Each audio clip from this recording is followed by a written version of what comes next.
ఈరోజు గవర్నర్ గారి ఉపన్యాసం ఇవాళ జరిగింది.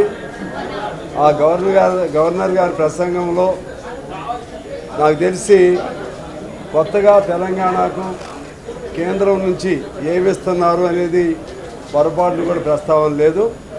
కేంద్ర నిధులు దానికి సంబంధించి ఒక్క మాట అయినా ప్రస్తావన జరిగింటే బాగుండేది.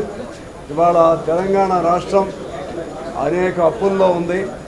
అదేవిధంగా ఫీజు బకాయిల దగ్గర నుంచి అన్ని బిల్లుల బకాయిల దగ్గర వరకు, అలా కాంట్రాక్టుల బకాయిలు, లేకపోతే స్కూల్స్ నిర్మాణం చేసిన వాళ్ళ బకాయిలు, పంచాయతీల బకాయిలు, ఇవన్నీ కలిపి దాదాపు 70-80 వేల కోట్లు ఉన్నాయి. వాటికి ఎలా పరిష్కారం అనేది కూడా అక్కడ లేదు. కొన్ని స్కీములు అయితే జరుగుతూ ఉన్నాయి. ఇందిరమ్మ ఇళ్ళు వస్తున్నాయి, కొంతమేరకు బెటర్. రేషన్ కార్డులు కొంతమేరకు బెటర్. అలా కొన్ని ఉన్నాయి. కానీ ప్రజల్లో ఏదో కానరాని అసంతృప్తి కనపడుతుంది.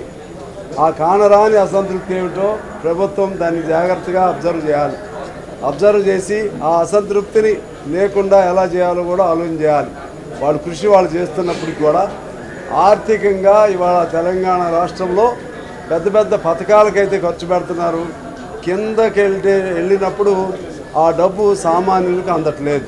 ముఖ్యంగా గ్రామాల్లో రోడ్లు కానీ, లేకపోతే గ్రామ పంచాయతీల్లో రోడ్లు కానీ, ఇటువంటి పంచాయతీ రాజుకు సంబంధించినటువంటి పనులు కానీ కాగితాల మీదేమో శాంక్షన్లు కనపడుతున్నాయి. ప్రాక్టికల్గా వెళ్ళినప్పుడేమో డబ్బులు లేక కాంట్రాక్టులు ఎవరు ముందుకు రావట్లేదు. ఇటువంటి అన్ని అంశాలకి అడ్రస్ చేయాలి. అన్నిటికీ అడ్రస్ చేయాలంటే గవర్నర్ అడ్రస్లో లభించినప్పటికీ గవర్నర్గా కేంద్ర ప్రతినిధి ఆయన, మన రాష్ట్రానికి సంబంధించి పరిపాలనా అధిపతి. ఆ కేంద్రం నుంచి ఆయన లింకు వారధి. కేంద్రం నుంచి ఏం చేస్తున్నారు చెప్పాలి. ఆయన చెప్పకుండా మొక్కుబడిగా క్రతువులాగా కేవలం గవర్నర్ పోస్టు అలంకారప్రాయంగా ఇవాళ గవర్నర్ గారు 3 భాషల్లో మాట్లాడారు, 3 భాషల్లో చదివారు. ఏం చదువుతున్నారో మాకు తెలవలేదు, పూర్తిగా అర్థం కాల. అంటే మరి ఎందుకు అంటే రాజ్యాంగ పద్ధతి ఉంది కాబట్టి, రాజ్యాంగం ప్రకారం అడ్రస్ ఉండాలి కాబట్టి ఆ మొక్కుబడి కార్యక్రమాలు చేయటం అనవసరం అనేది మా భావన. అందుకే మేము పార్టీగా కూడా నిర్ణయం చేశాం. గవర్నర్ వ్యవస్థ అది ఇప్పుడున్నటువంటి ప్రజాస్వామ్య ఈ ప్రక్రియలో ఆనాడు ఏదో బ్రిటిష్ కాలంలో నడిచింది, అది ఆ వ్యవస్థే అనవసరం అనేది మా దృష్టి. ఒకవేళ ఉన్నట్లయితే సరే ఉంది కాబట్టి కొంత చొరవ చేసి కేంద్రం నుంచి కూడా మేము తీసుకొస్తాం.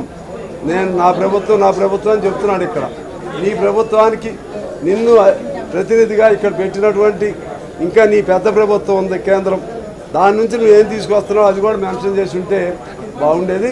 ఏది ఏమైనా సరే ఈ సమావేశాలు ఇవాళ అనేక అంశాలకు పరిష్కారం చూపెట్టాలని కోరుకుందాం. ఈ బడ్జెట్ సమావేశాలు అలాగే నాకు తెలిసి సెలవులు అవి పోను అతి తక్కువ రోజులు జరిగేట్లు ఉన్నాయి. అందుకని కనీసం ఒక 25 రోజులైన సమావేశాలు జరిగితే పూర్తి స్థాయి చర్చ జరుగుతుంది. చర్చ జరగడంతో పాటు పరిష్కార మార్గాలు కూడా కావాలి. ముఖ్యంగా కింది స్థాయిలో డబ్బులు అందట్లేదు, కింది స్థాయిలో దానికి ఎలా పరిష్కారం చేస్తారో కూడా అవన్నీ కూడా వారు చెప్పాల్సిన అవసరం ఉంటుందని మేము డిమాండ్ చేస్తూ మీకు నమస్కారం. Subscribe us and press the bell icon for more interesting updates.